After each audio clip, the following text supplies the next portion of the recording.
सभी को नमस्ते, सभी को नमस्कार। जैसे आप सभी को पता है, बीपीएससी 3.0 की काउंसलिंग स्टार्ट हो चुकी है और काउंसलिंग स्टार्ट होते ही होते खबरें आ रही हैं जैसे कि मुजफ्फरपुर का एक केस देखा गया जहां पर काउंसलिंग पर करते समय अटेंडेंस पर रजिस्टर पर साइन किए गए अभ्यर्थी काउंसलिंग के टाइम भाग गए। क्यों, ऐसा क्या हुआ एग्जैक्टली में हुआ ऐसा कुछ यूं कि कुछ अभ्यर्थी सीटेट क्वालिफाई नहीं थे तब भी बीपीएससी ने रिजल्ट जारी कर दिया, कुछ का एस्टेट क्वालिफाई नहीं था तब भी उनका रिजल्ट जारी किया गया, कुछ ऐसे थे जिनका सब्जेक्ट कॉम्बिनेशन सेम नहीं था, सीटेट में कुछ और सब्जेक्ट था, पेपर किसी और सब्जेक्ट से दिया गया। तो इसका मतलब यहां पर पूरी की पूरी धांधली करने की कोशिश की गई। क्या यह क्वेश्चन मार्क एक बीपीएससी पर है? क्या यह क्वेश्चन मार्क एक बीपीएससी पर? यदि जवाब है यदि हाँ, तो बीपीएससी को अपनी प्रोसेस को चेंज करना चाहिए। कम से कम ऐसे स्टूडेंट्स का तो भला हो सके जिन्हें सच में जॉब की रिक्वायरमेंट है, जो सच में बहुत जेन्युइन है।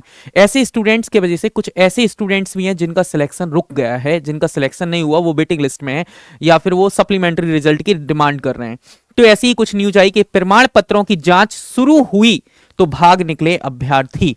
सीटेट में फेल, बीएससी में रिजल्ट जारी किया गया, काउंसलिंग में धराए गए। ऐसे ही कुछ हुआ कि आपको सीटेट में फेल थे, फिर भी उनको 300 में से 245 को प्रमाण पत्र मिला गया और 55 बच्चे ऐसे थे जो भाग गए। ओटीपी में प्रॉब्लम हुई।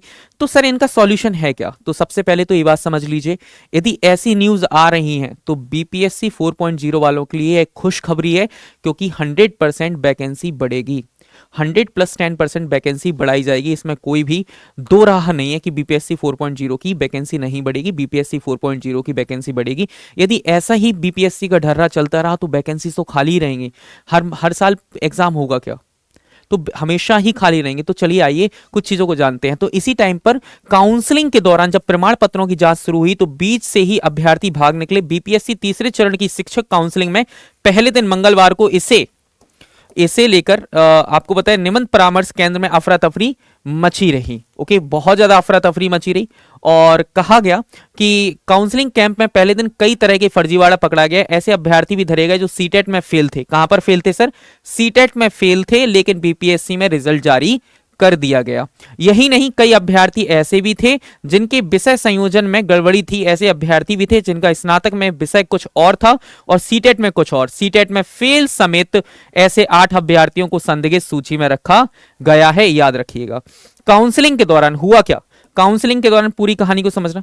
काउंसलिंग के दौरान जब अभ्यर्थियों का नाम पुकारा गया, जब उन्हें बुलाया गया तो वो थे ही नहीं, खाली थे, वहां पर कोई था ही नहीं, क्योंकि वो उन्हें पता था कि फर्जीवाड़ा पकड़ा तो अरेस्ट हो जाएंगे, कुछ हो जाएगा। तो अभ्यर्थियों ने हस्ताक्षर किए हुए इसके बाद इनका कोई अता पता ही नहीं चला। नाम को कंटिन्यू पुकारा जाता रहा गया कि आओ आओ, लेकिन कोई नहीं आया। उनको जैसे जिनके प्रमाण पत्र में गड़बड़ी थी उनको संदिग्ध में रखा जा रहा था और इसी को लेकर ऐसे अभ्यर्थियों बिना काउंसलिंग कराए ही गायब हो गए, जिसमें से ओटीपी की भी प्रॉब्लम आई है। तो ये प्रॉब्लम सिर्फ एक सेंटर की है। अब सोचिए बिहार इतना बड़ा है कि इतनी जगह 55 बच्चे भी गायब हुए, तो आपको भी पता है कि 5-10 हजार 20 हजार वैकेंसी तो बढ़ना तय है बीपीएससी 4.0 में।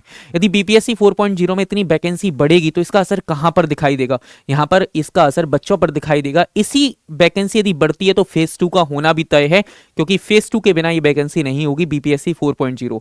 तो फेज 2 तो होना ही चाहिए। बिहार एस्टेट फेज 2 होगा, जहां पर बहुत सारी चीजें ऐसी होंगी कि जहां पर फेज 2 के बिना नहीं होगा। तो फेज 2 होना चाहिए।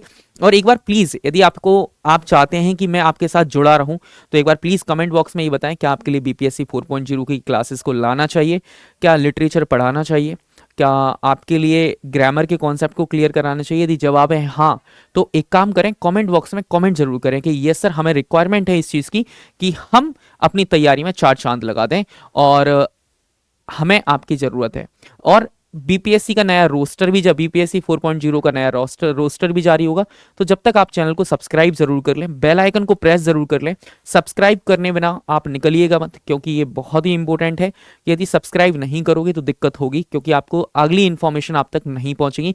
तो चैनल को सब्सक्राइब जरूर कर लें। Thank you so much, bye bye, take care. हंसते रहिए, मुस्कुराते रहिए, खुश रहिए। Thank you so much, bye bye, take care.